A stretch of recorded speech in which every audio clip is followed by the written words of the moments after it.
Hey, it's Frank here with 4D Honeybee, and it is time to do a mite count on the colony. So I've never done one of these before, so you're going to come along for the ride with me. In my area, mites are a big problem. Last year, as I was going into fall and winter, I hadn't done a mite count. My mentor talked to me about it. He said, if you're not going to do a mite count, treat for sure, because for sure you have mites. And in this area, that is true. It's not really a question of whether or not you have mites. It's a question of how bad you have them, right? How bad the infestation is. So last year, I went ahead with apivar strips in the fall and put them in. And with a day or two, there were thousands of mites dead and on my bottom board. So this year, I'm going to do the count just to know. And I've decided to use this product right here. Let's see if you can have a look at it there. Yeah, so it's Easy Check by Vado Pharmacy, and it's just a means for you to get a sample size of bees that allows you to do a percentage count of your infestation. It kills them quickly, and it separates, the basket separates the bees from the varroa destructor there, and you just shake them. A neat thing that this has is, if you can see in the basket, you can see the holes are set at an angle, which if you swirl it around the right way, might make it a little easier for the mites to come off the bees. So again, I'm not necessarily endorsing this. This is my first time using it, so I really can't endorse it. But this is my choice. You could just use a mason jar. Put bees in there, fill up the mason jar, wash out the bees, and then just strain the bees as you pour them out. And that could give you a good idea, a good count of mites. Might be a little tougher to do than this. But in the end, that's the way I've chosen to do it. I'm going to try and take samples from 2 different hives in my colony, and or 2 different colonies in my apiary. And the reason why is just to get the broadest possible cross-section of what the mite count might be. Obviously, it'd be ideal if you could test each hive, but I'm not going to do that. Because really the truth is, and what conflicts me a little bit about this is, I think I have to treat anyway. So the purpose for the count is more just my education. And if I'm getting educated, you might as well get educated too. On 4D Honeybee.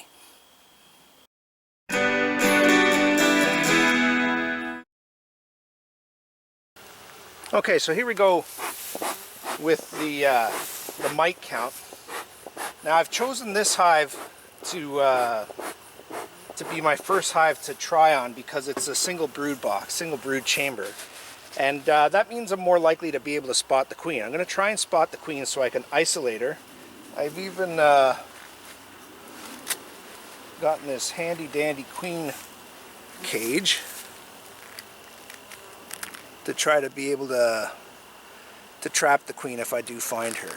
You see, it's got spaces so that you're less likely to crush her, but if I do find the queen, I'll have to decide whether I isolate her with the queen cage or just isolate her by moving her off to the side. I'm not that good at spotting the queen, so that's really plan A. Plan B is that I won't actually spot the queen, and I'll just have to very carefully take bees from a brood frame that I really have a close look at to make sure the queen is on there, because if you put the queen in the sample, adios queenie, you're killing her, right? Which is not a good thing to do at any time. So look, the bees are already curious as to what's going on.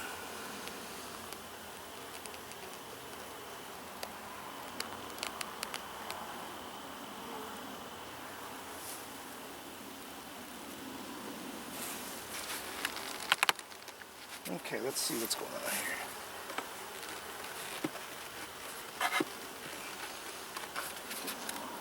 This lid is really glued on there. There we go.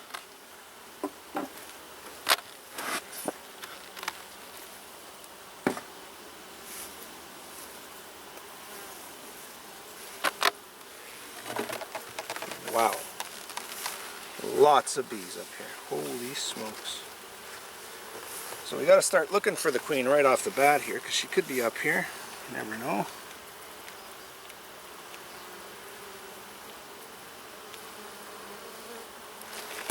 I don't see her. I'll set this off to the side. Smoke them up a little bit.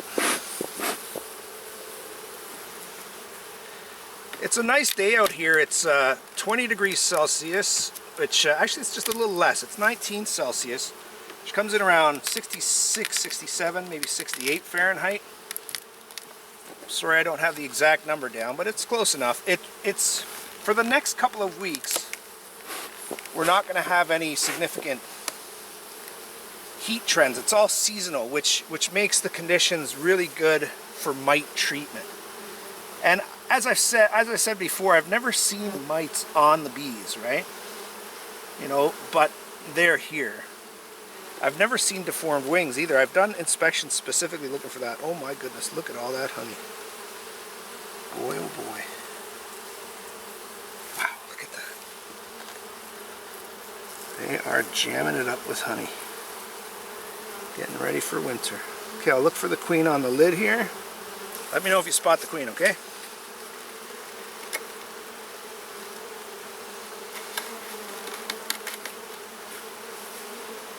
Wow, there's a lot of bees in here.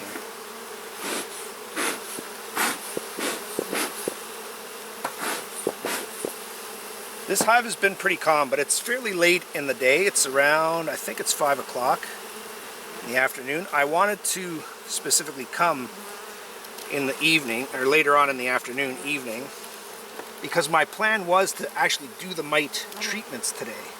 But guess what? I forgot them at home. So it's going to be tough to do mite treatments when you don't have it. So anyway, we'll do the count and just get an idea of what's going on.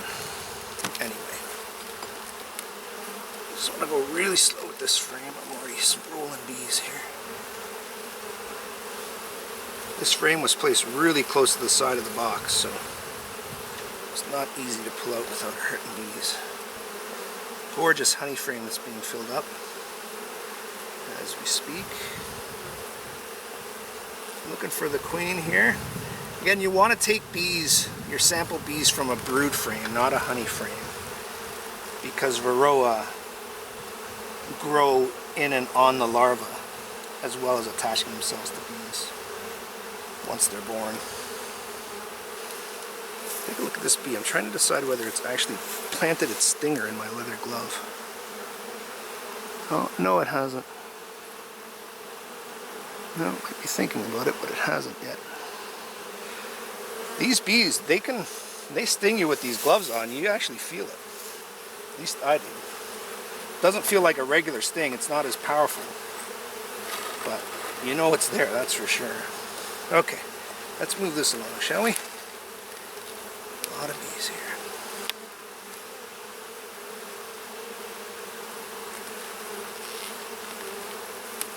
This is a hive that I thought was queenless less than a month ago. And it is going strong. Another nice honey frame here. Look for the queen. Someone suggested another way to look for the queen is, instead of looking straight at the frame perpendicular, you know, like this, let's kind of look at it at an angle like this, because the queen sticks out so much higher off the frame than your average bees. I'll tell you, I'll try anything. There is some brood here on this side, so it's mostly honey but some brood. She's still making bees for winter. Okay, I won't use that frame. Just going to look at a couple more brood frames, and then I'll basically select one as the prime candidate if I don't find the queen. I'm not going to go through the whole box probably if I haven't found the queen. I will make that call when the time comes. Here's another solid honey frame on this side. See, on your side, yeah, they're making this another honey frame, which is very odd because they've gone honey, honey and brood, and then honey. So interesting setup for this queen. Another honey frame.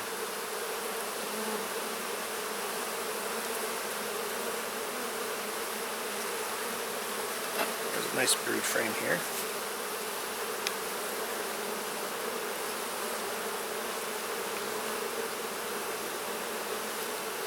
So third frame in, we've got a good half frame of brood. Let's see what we got on the next one. A nice brood frame. Mostly hatched out, and they're starting to backfill it with nectar. Have a look here.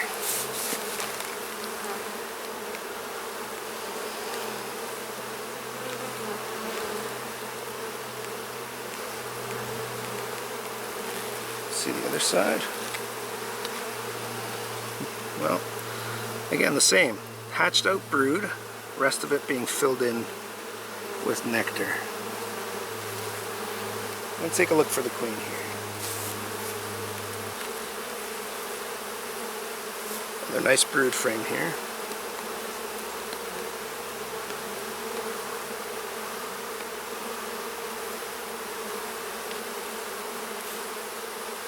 Brood hatched out with honey, much like what we're seeing all over. Still seeing some drones here, which means my eye is catching some of the bigger bees, but no queen seen yet.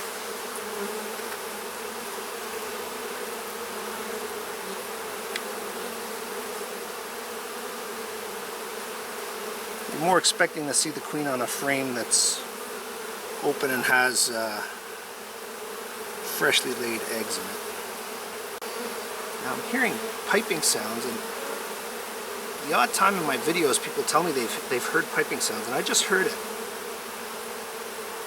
And I thought maybe it was a squished bee, but it's not. It was piping. It sounded like it was coming from over here. Okay, let's see what we got here. Another brood frame. Process of hatching out.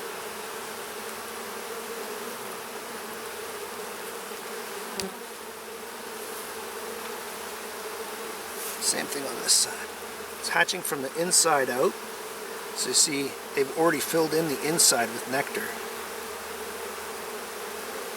And it may mean that the queen is starting to slow down her laying already. Or not.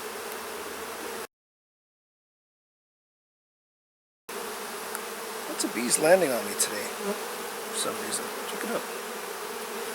Doesn't look like they're being overly nasty. They're just wanting an easy landing spot, or even landing on the smoker. Look. Very heavy frame with honey and brood. Holy smokes, look at that. It's just jam-packed.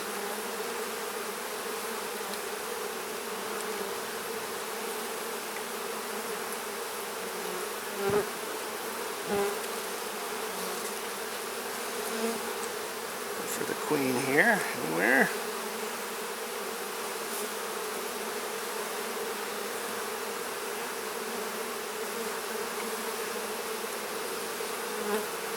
Just making sure there aren't swarm cells down here.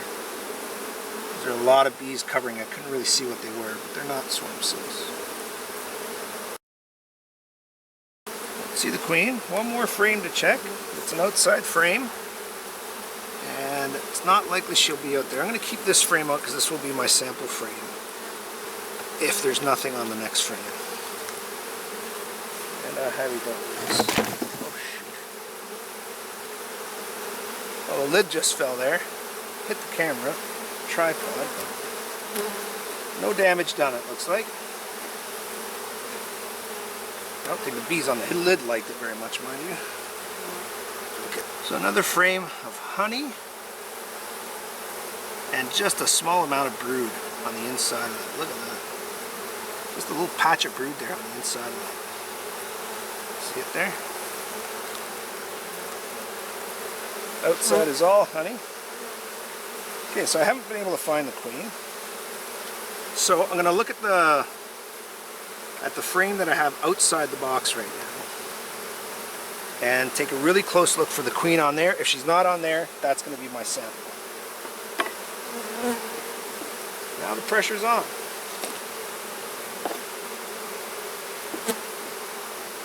So I'm going to grab the basket and just keep it ready. Okay, let's have a good look for the queen now. Not many bees on this frame now, they've all taken off.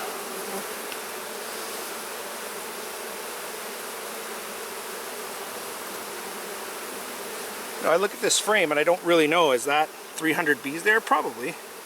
I'm obviously not going to get every single bee off that frame, right? I just got to take them.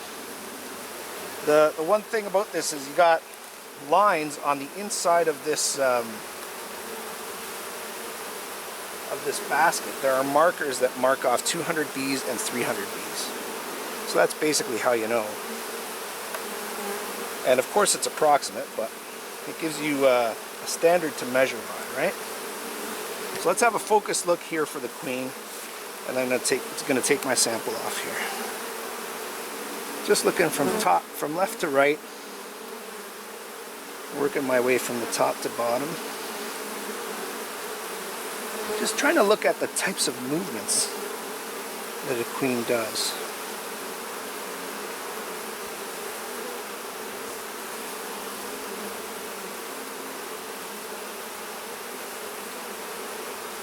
Seeing fewer drones now, which kind of makes sense. And I don't see queen on here, so I'm going to start trying to take the sample from here. Now the way they say to do it is to lean the frame over this way and just slide the basket on. And that kind of flips them into the basket. It actually works really well. Of course the bees don't like it so much. That's a good size there. I'm going to set this frame down. Take a look for the queen. I'd say that's got to be 300 bees there. I set the basket in here. Put the lid on. Now you've put just enough. Liquid into the bottom to reach the bottom of the basket. And now you're going to give it a quick shake in order to kill the bees. So there you see the first end product.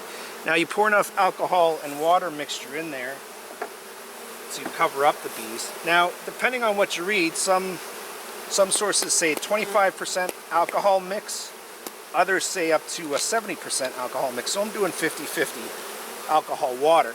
Nobody explains why the mixture. Why can't you just do, 100% rubbing alcohol? It may just be that rubbing alcohol on its own might foam up a little more than if it's diluted with water. I don't know. If anybody does know, you can let me know. That'd be great. So again, enough water to cover the bees.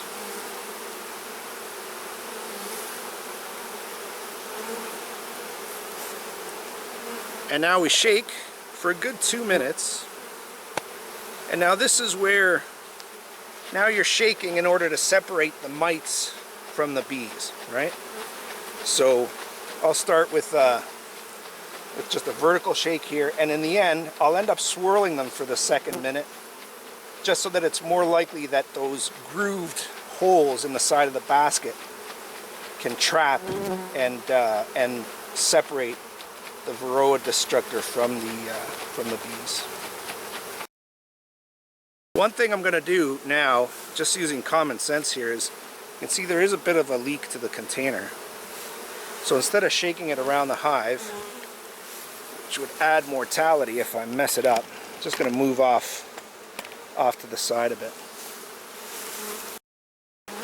Not any robbing going on yet.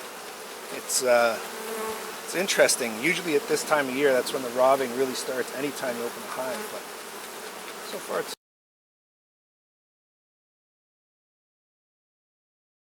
Okay, so it's all done. And a bee got into the outside chamber as well, so you'll see a bee in there, but I see one varroa mite in there. One varroa destructor. Do you see it? It's right over... where'd it go?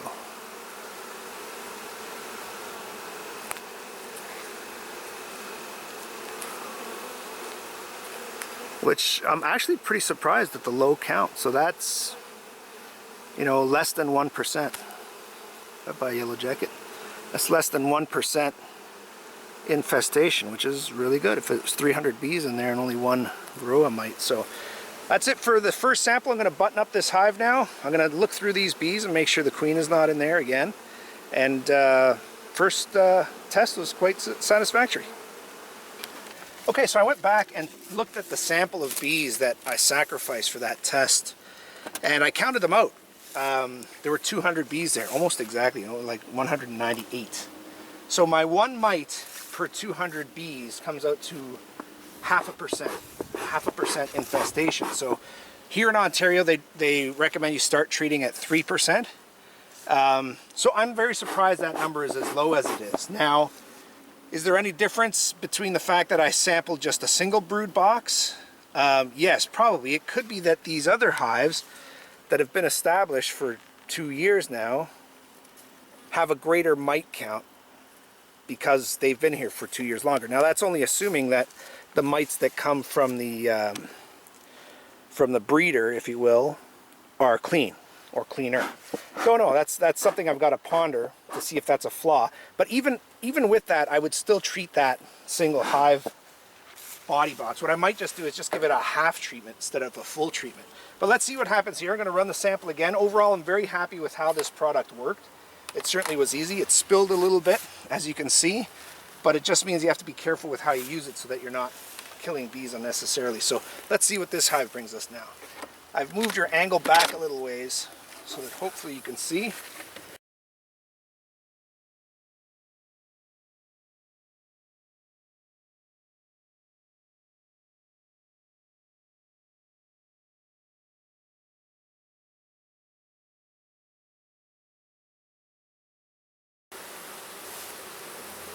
Okay, so this is going to be my sample size. What I'm going to do this time too is take the sample and then just let the sample sit and go on with my inspection. A yellow jacket there? No, okay, so let's do it. Now what did work well was holding the frame at an angle and just rolling down on top of them. They flip right over and roll right into the basket. You don't touch the brood. And I sure do get a lot of bees in. This time I'm going to go for a few more bees than last time. Simply because I know I didn't end up with as many bees as I thought I did. Okay, that's going to be it. We'll set this frame in a safe place. And let's get this treatment.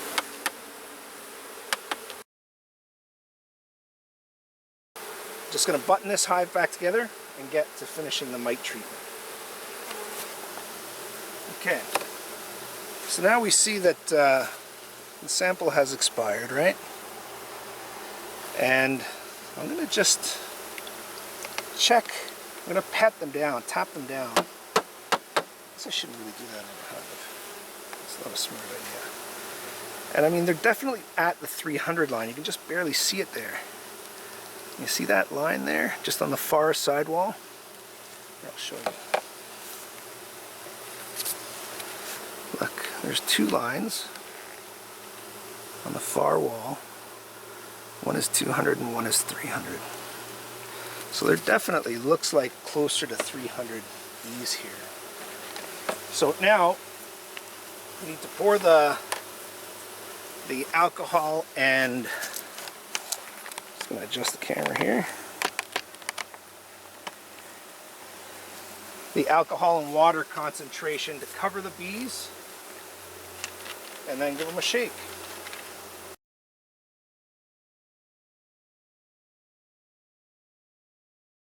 Not sure if this is going to work for you and the camera, but let's see how we can do this.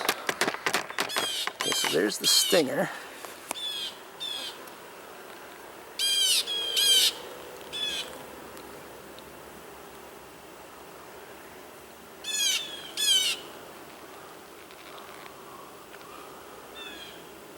I definitely did see a single varroa mite in there. And I also, oh, there we go. There's one right there. See it right there? There's, looks like another one right there behind it, right beside the bee. So when you look at it this way, you definitely see 2 varroa mites.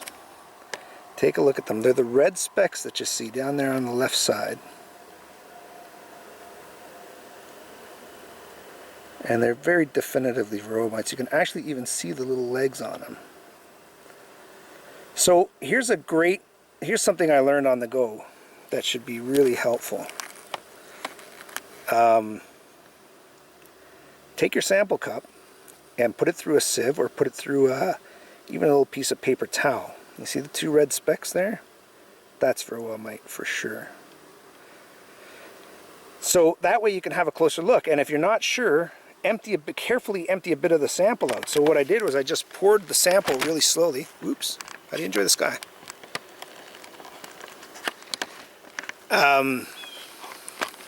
If you just pour the sample out really slowly and observe it as it goes out, you can see that there's nothing going out, and then you just minimize the size, the sampling that you have, and you very clearly see the Varroa. So that's 2 mites in the sample.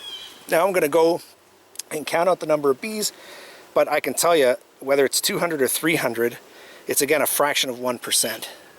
So that is below the threshold for treatment, but I'm going to call and get some opinions and share my findings with the local bee experts and see what they think. So definitely 2 Varroa mites in this. I'm going to try and concentrate a little more so that you can see it for sure.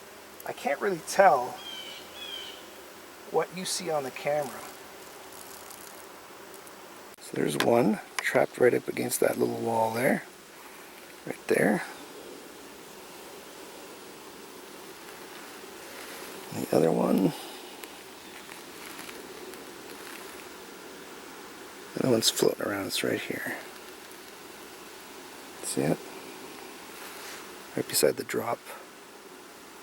Just at the drop right now. See that?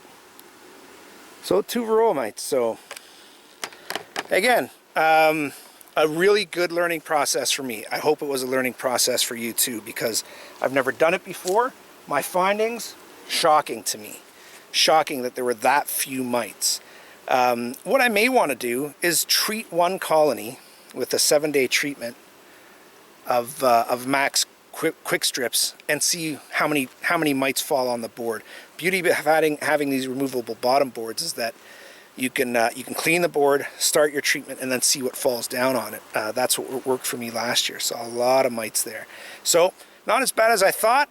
Definitely, I enjoyed doing it. I mean, I don't enjoy killing bees, but I do enjoy the scientific aspect of it, of getting an actual count that you can make plans on. And now I'll get some more information on it and decide the next step. There will probably be a mite treatment in the very near future for these hives. Basically, it has to be done according to temperature, which is going to be steady in the mite treatment zone for the next, I'd say, 3 weeks tops. So, and it's a 7-day treatment that I'm going to do this time around. So I've got a 1, maybe 2 week window to work with before I get the strips on. So thanks for joining me. I'll let you know what happens in the next video.